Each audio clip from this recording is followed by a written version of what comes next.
এই যা, এখনো তো আমাদের ক্যামেরাম্যানই আসেনি। 1 hour later. এই তো চলে এলো।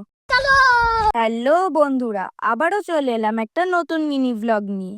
সকালের ঠান্ডা হাওয়ায় চা খেতে কারই না ভালো লাগে, তাই সবাই মিলে চলে এলাম একটু চা খেতে। চা খেয়েই আমরা বেরিয়ে পড়লাম আমাদের ডেস্টিনেশনে। ফাঁকা রাস্তার সুন্দর জঙ্গল পেরিয়ে আমরা ভারতের পতাকা দেখতে পেয়ে স্যালিউট করে সামনের দিকে এগিয়ে গেলাম। আর যেতে যেতেই আমাদের চোখে পড়লো স্পোর্টস বাইকের ফটোশ্যুট।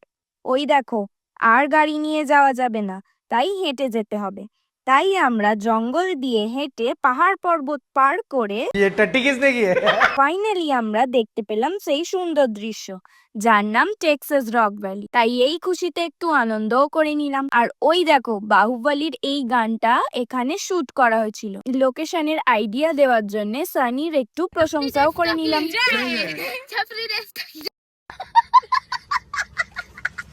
তারপর আমরা সবাই মিলে চলে গেলাম একটু কেজিএফ এর লোকেশনটা দেখতে। এই দেখো, এত আনন্দের মাঝখানেই দুর্ঘটনা হয়ে গেল। यहाँ पर आए कुछ एंजॉय करने के लिए आए, लेकिन थोड़े लोगों को तैरना नहीं आता। ये जो बच्चा गिरा, आरिफ नाम का 18 साल स्टूडेंट है, सेकंड ईयर पढ़ रहा बच्चा। बड़ी अफसोस की बात है।